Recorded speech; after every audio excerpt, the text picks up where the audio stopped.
Hello, everybody, and welcome to another edition of the EDF Sports Podcast. Once again, we are going into what I call college football crazy. This time, we will go into the Pac-12. There still is a Pac-12. We're still going to act like it is a conference.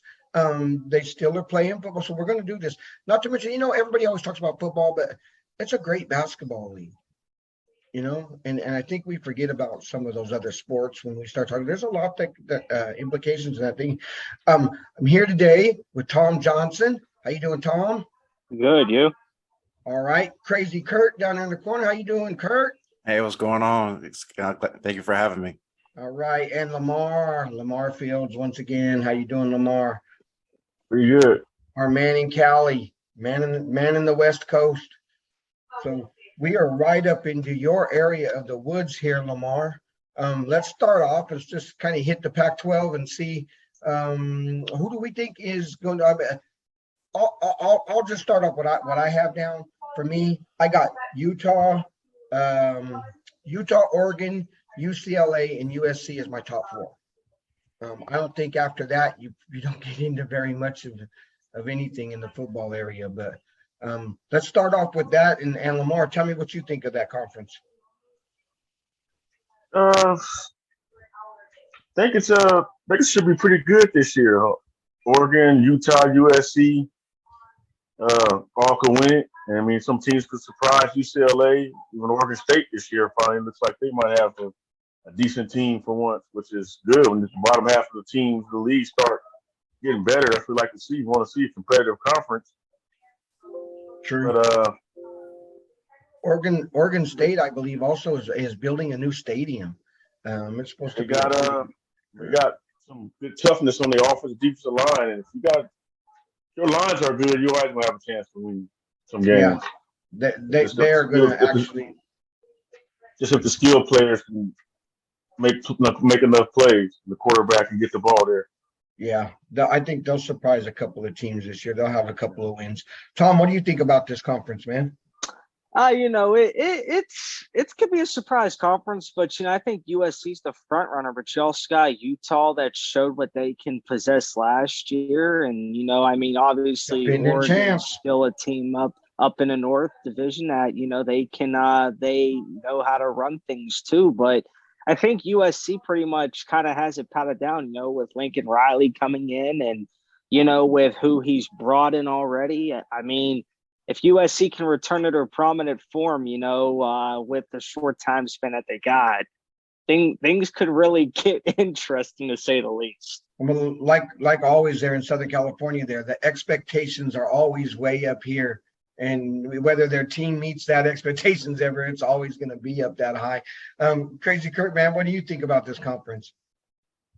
Well, it's an intriguing one, to say the least. But I don't see any of these teams contending for the BCS playoffs. I think they're going to end up being the odd man out like they usually are the last few years. But I do believe in Lincoln Riley and Caleb Williams. I feel like they're going to win this division, but I really do think it's going to be close between them and Utah, and with Oregon being the third. For me, it's a three-man race. It was looking through the roster and the coaching staffs. I feel like it's a three-man race, and Oregon Ducks coming. And Oregon Ducks is behind, is fourth, but they should have been in the conversation, but I think they chose the wrong quarterback and Bo Nix with his what I believe is he's more of an athlete than an actual quarterback. So I think they made the wrong decision in that regard, because he leaves a lot of meat on the bone. That was the phrase, you leaves the meat on the bone, and that's Bo Nix. Every time I see him play, it's frustrating that he makes the game harder than it should be. So I'm not a believer in the Ducks, but three-man race, but I'm going to pick USC because I believe in Lincoln Riley, and Caleb Williams just makes the game look easier. So like Bo Nix and Caleb is like the yin and yang. One makes it look hard and one makes it look easy. I was going to ask you, since you're more of those player type of individual, is there anybody, you just mentioned one that stands out in that league that's going to Yeah, top 10 in the charts. Yeah, I think it's Caleb. So I know a lot of people hate comparisons, but when it comes to just evaluating quarterbacks,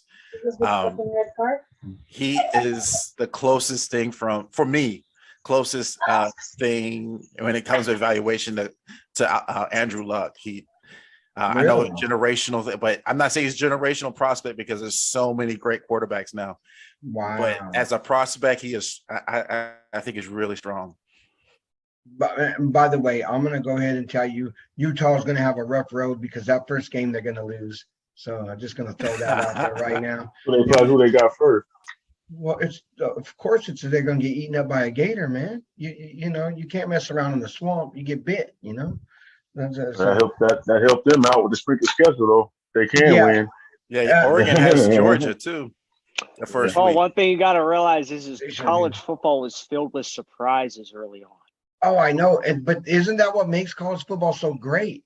I think I said that like last week. Like every week in college football, there is something that is important, and it's to every team. So it's what makes it great. But yeah, they're going to start off this whole Pac-12 is going to start off bad when you got Oregon going up to Georgia. But that could be an interesting game too, because those Ducks, if any team can surprise Georgia early, it would be them. I mean, they have the capabilities. They always have. They're good at upsets. LaMarr, tell me who's like who's the team that you think could be sneaky? I think Oregon State can be sneaky. Arizona State, because they well coached with Herm Edwards, but they got some players missing. The left. What about Washington State? Cal plays good defense, but their offense is already shaky. If they can get a decent offense to go along with their defense, they could be in the mix to surprise some people. Washington State, not too sure about them. They always score a lot of points, but never stop anybody, just like most of the teams in the Pac-12. I was going to say that isn't that the motto of the Pac-12? We don't play defense, like that's which is going to be hard for USC and UCLA when they get to the big the Big Ten. You have to play defense, So there's going to have to be some changes over the next couple of years for them guys to make that kind of a groove up that way. By the way, I forgot. Oregon also has something else to play for this year, though. They lost a player. What was his name? I believe it was Spencer Webb.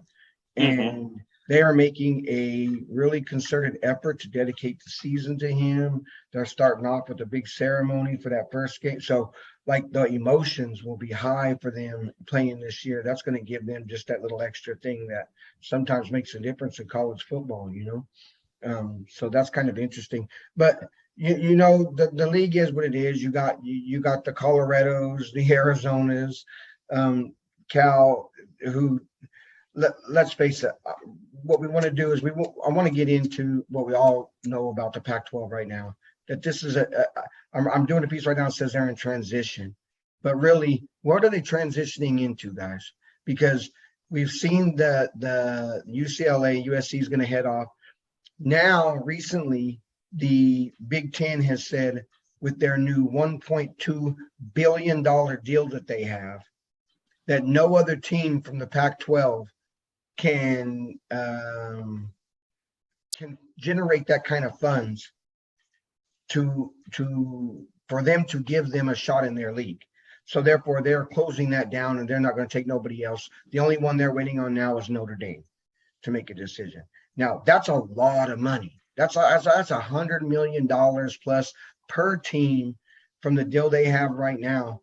And I mean, and that's good, and that's good for them, but that cut off that thingy there.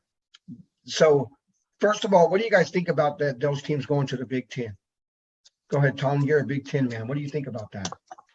It shocked me, but I can understand the logics of it. I mean, you talk about a team like USC that if they return to their prime ways under Lincoln Riley, and, they keep a lot of that Southern California talent there, but they go to the Big Ten. I mean, imagine just the matchups you could see year in and year out. And that would be so attractive to anybody watching TV, no matter the time of day. You imagine matchups like USC, Michigan, USC, Ohio State.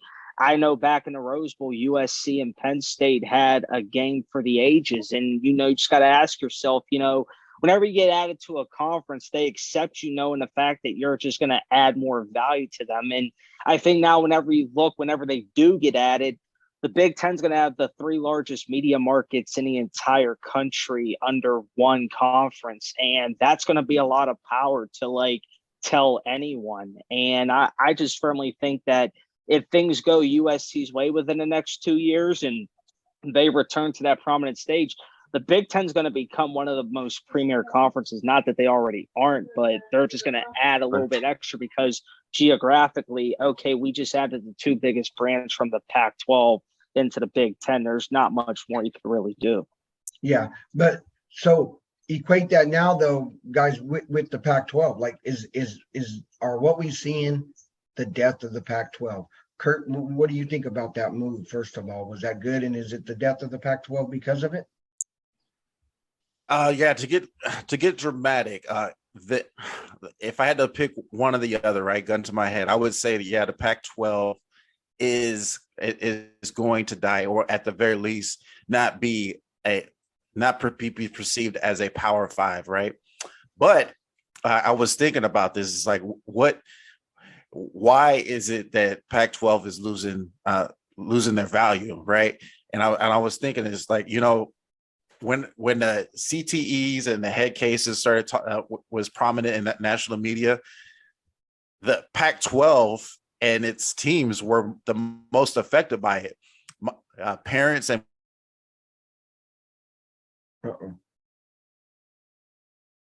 did I lose you all? Oh no! Great.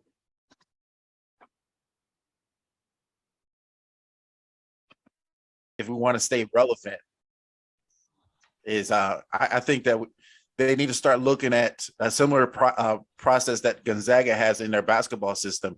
They look for players overseas, and I think if Pac-12 wants to be relevant again and be one of those powerhouse conferences, they should start looking for talent overseas and be the conference of overseas ball players instead of, my focus is always don't follow the beaten path, right? So everybody else, every other conference is more focused on America. Well, you be the conference that focus on talent outside of America, overseas, Australia, South America, Canada, and just focus your efforts out there to be more of a powerful conference, because the people in the West, the parents are not allowing their kids to play football, and they just don't care as much on the West side. Yeah. I mean, you made a good point too. That brings up the other sports, like I was saying. It's not just football that's affected by all of this when they take off. So you're exactly right. That Pac-12 now, for the basketball side, even, like, you could really be a dominant force of bringing in those players from these other places. That's a great point. LaMarr, I wanted to talk to you for a second about, because you're part of that media of that Pac-12. It looked like it sparked a little fight between the media of Pac-12 and the Big 12 when they were talking about a little merger. And then all of a sudden somebody said something on the media there, and the media on the Big 12 took offense, and they went back. Then the fans got involved, and now it's worked its way all the way up to the commissioners. Now they're both so against each other, and the fans hate each other so much. What do you think what went on right there, LaMarr? What happened, man? It's crazy. Pac-12 don't get a lot of views because it's the East Coast bias. The games are at 10 o'clock at night on the East Coast, so it's just mostly West Coast people watching. That's part of the problem right there and there. Mm-hmm. And it is what it is. Every sport deals with the East Coast bias thing, but I mean, as far as should they let all this get in that way, though? Because let's be for real, there are teams like Colorado and such who used to be the Big 12 who could go back and could still add to some of these, just not at the level that the Big 10 wants, or deserves with that money that they have. But do you think they're letting all this ego stuff get in their way, though, LaMarr? Because without anybody to go to, what are happening? Plus, I also heard that, like, you've seen the Pac-12 Media Day, right? Where everybody said the right thing, right? We're all here together. We're unified. And then you read individual columnists from like say Oregon or from who was the other one, Stanford, and it appears they're just waiting for the offer. Yeah. So behind the door, they're out front where they're talking about unity, but really they're waiting for an offer. If somebody comes up with a dollar amount for them, they're going to jet right away. So like, how long is it before this league really just? I don't know what's going on, but that the commissioner is a casino guy, so I'm pretty sure he got something up his sleeve. He worked at the MGM Grand, so he just ain't gonna let stuff ride. I mean, he lost 2 big schools. I mean, USC is a big loss. UCLA, whatever. They ain't did nothing in football in years, and basketball is mediocre. So USC is a big loss. As long as they can keep Oregon, and they can try to keep, if Oregon don't go nowhere, then they can be completely fine. But should they go looking like the Big 12 did for some of those other AAC schools? They should go get friends. They should go try to get some schools themselves, offer some money, go get some schools themselves. You got the Mountain West? Is that what that is right up there too? Yeah, Fresno State, BYU. I mean, right. They got teams that are in the vicinity that they can do. Yeah, do what you got to do. And I'm sure those teams aren't getting what. But as far as USC, with USC and UCLA, these teams going to the Big Ten, they're gonna put. I feel sorry for teams like Penn State and Wisconsin, and they got to change up their recruiting style. Mm-hmm. You got to score points to beat. You got to score points to beat USC, Michigan, and Ohio State. Or you try to play that jumbo running style and got some mediocre quarterback, you ain't gonna win. Yeah, I think it's going to be really hard for UCLA. That football side is going to be hard for them to begin with, and also it's going to be interesting to watch them go on the road to Michigan State when it's they ain't gonna be none of them. When you can't see because it's completely white outside of your face, and they're from Southern California, and you just traveled across the country, which at that time of the year will be flights that are delayed, stopped here, there, weather, I mean, those are going to be. I don't know. To me, that's a rough move to go that far, But to Kurt's point about nobody playing football, it was slow for a minute there, but it started to pick back up. As a parent and a coach who coaches youth football, who got a jamboree this weekend, it's a ton more kids starting to play football because, I mean, it keeps kids out of trouble. 2, and if you taught correctly how to tackle and how to play the sport, it'd be less more head injuries. Yeah. No, I agree. Tom, you look like you.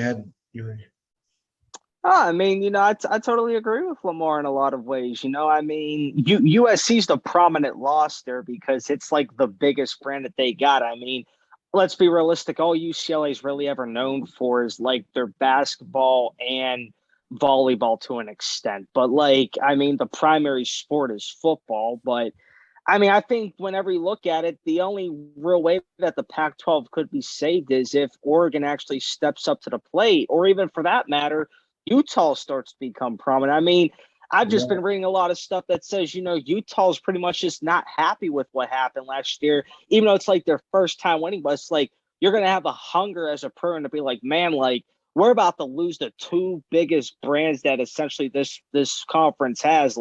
Somebody's got to step it up or else this conference can go to shambles. But also as the Pac-12 commissioner, you need to be out there and asking for other schools to see what value that they can add, because I mean, obviously USC's value really can't be replaced, but if you could get at least 3 other programs or 3 other schools that could come into replace at least half of it, that's better than your conference going to shambles. Yeah. I mean, that's the truth. And to me, his ego, but I didn't know he was a casino dude. So, I mean, he came from what was he at the, he was doing? He was the MGM Grand. He was, let's see, just saw it. Yeah. Well, I mean, the only reason why I said that is because you know how those guys think. Everything's about the money. He is thinking a step ahead. Maybe we don't see it yet or don't know it yet. But I mean, everything that I've seen of him and the way he talks and the way that he's presenting Oh, he himself. was the president of entertainment and sports at the MGM Grand Resorts International. I could see that's how he worked himself in there, but maybe that what do you call it? That brashness works in the casino, but I just don't know how it's going to do them right now. Again, saying that you're set, saying that you're ready to go. Do you do that because you think we're stupid? I mean, we all watch, we all can see. Does anybody here think any of these teams are going to get to the playoffs? Any team in the Pac-12? No. No. I would honestly go out on a limb and say USC has a slim chance. That's based off of who they have and if things can follow smoothly, but that's like their slimmest hope. If USC doesn't, then there's no team in the Pac-12 that has a chance. What are they ranked preseason? Have you seen that yet? They gotta go undefeated. Yeah. You have to. That's for sure. I mean, let's put it this way: with the talent USC got. But which brings to another point where it don't matter because whoever the top 4 teams is to start the season, they're gonna probably be the 4 teams that don't gonna make the playoffs because they're gonna lose one game. Oh, they lost to Georgia though, and it's gonna be Alabama and Georgia in the SEC championship game. One of them gonna lose and gonna go from 1 to 4 or 2 to 4. It's the same. Exactly. Now you're giving the Big Ten no credit. Come on. I mean, well, no, but he's right though. I mean, I think whenever you look at it, it's all about like it's ESPN. Of course, they're going to be televising the thing. They're so SEC biased. That's like, oh, but like everyone wants to treat the SEC as if it's gold, but unless it's me and LaMarr have had this conversation before. If it ain't Bama or Georgia, SEC is really irrelevant. Alabama and Georgia are locked. It's gonna be the other four. I can't say nothing, but yay. I mean, I'm so SEC biased anyway. So I mean, it's all I can just say. You guys, I mean, they got a lot of you guys are right. That's what I can say. But that's because when you're the best, that's what happens. That's all. I'm just saying that when you have the best there, that's what happens. But we'll see. It'll be some time, Paul, before Florida gains its relevance back. Okay, now that you can get me. I ain't gonna because I'm not sticking up for Georgia or Alabama. Realistic. So. In the SEC, if it ain't Bama or Georgia, who is it? Because apparently, whenever Pitt beat Tennessee last year, everyone was like, "Oh, it's Tennessee." So it's like minus that, it's like it's only Bama or Georgia. So it's like LaMarr's right. It's either gonna be Bama and Georgia 1-2 in the playoff, and then whatever Big Ten teams follow. I mean, that's really all it's gonna be. Since we're not on it yet, but I will say, and I hate to say it, but Tennessee does have a glimmer of hope this year. Okay, they have assembled themselves. And see, I can't even say this out loud, but it hurts. I gotta. It's gonna be hard that SEC day. I'm telling you right now, it's gonna be hard. I mean, I hear where you guys are coming. So in saying that though, too, I'm going to get back to that question, Tom, that I had last week, and I'll ask you right now. Do you think it should be 8 teams in the playoffs then?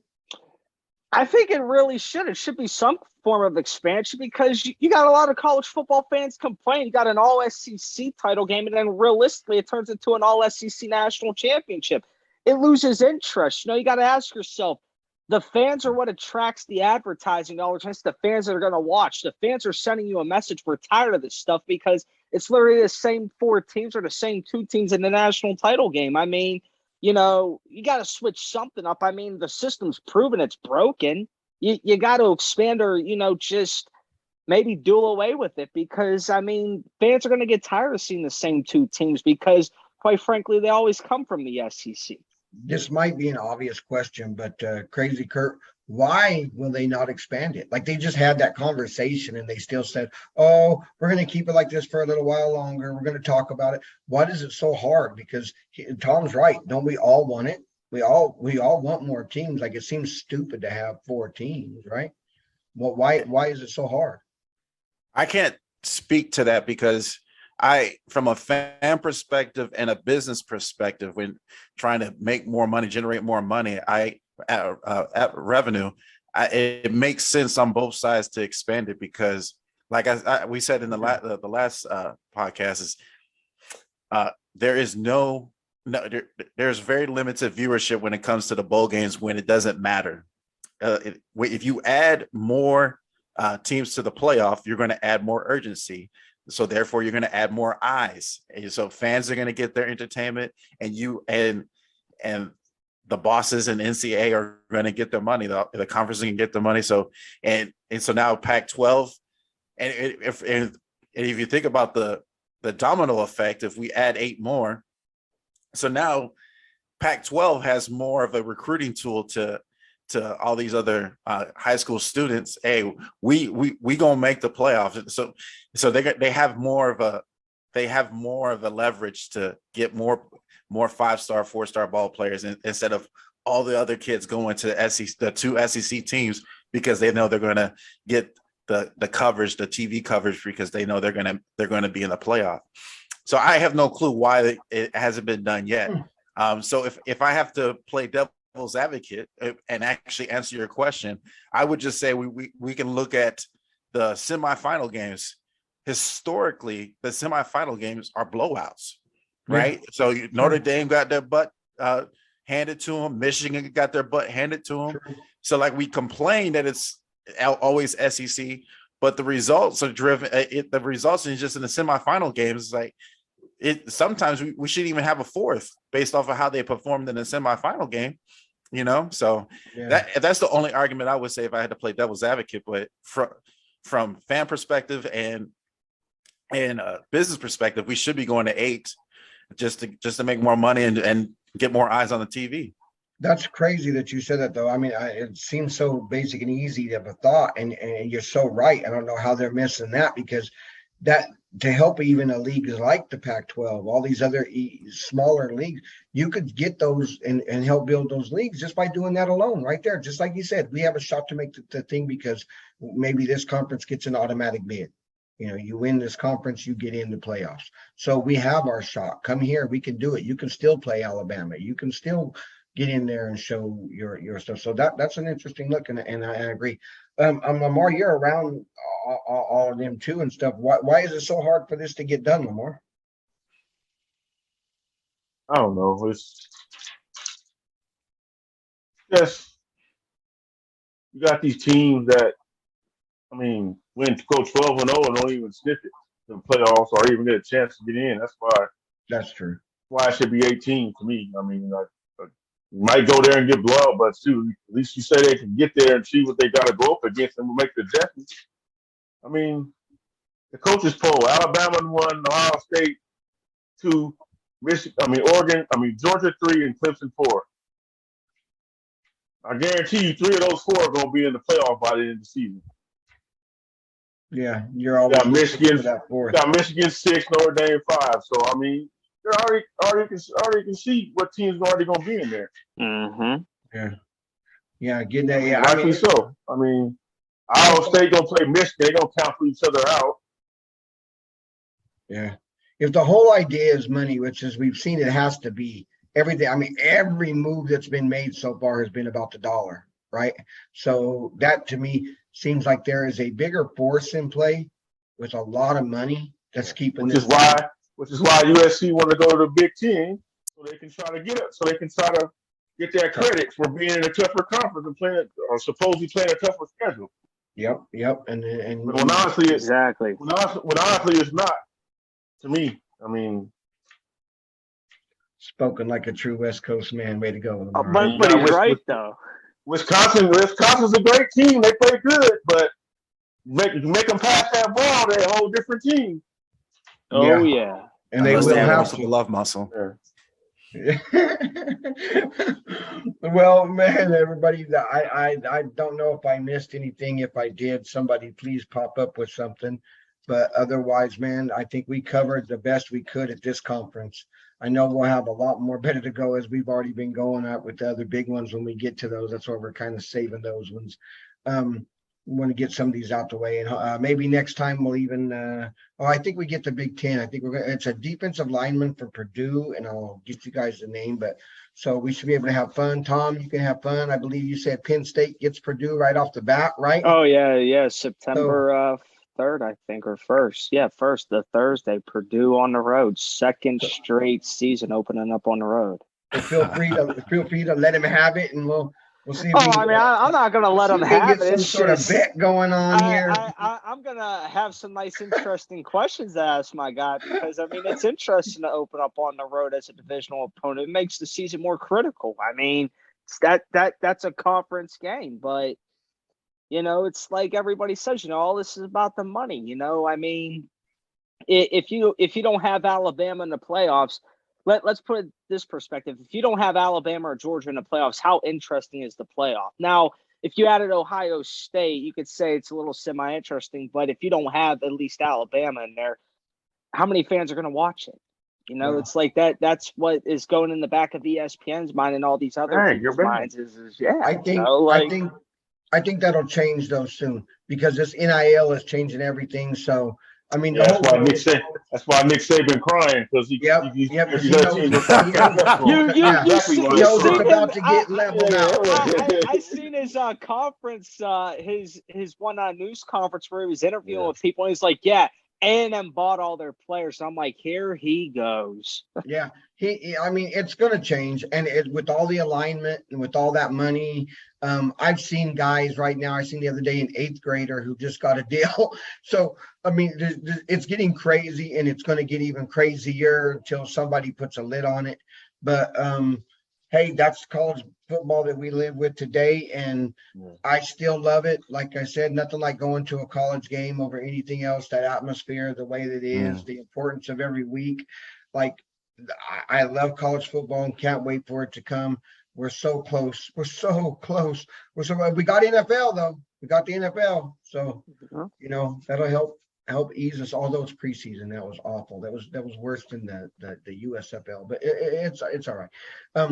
So it's about most of them were USFL players. Yes, they was. I saw a lot of them. You're right. So we'll get back to this next week. I appreciate everybody for showing up today, man. Thank you guys all. One more time. It was a blast, and we'll do it again next week. All right. All right, everybody. Take care. All right. Later, guys.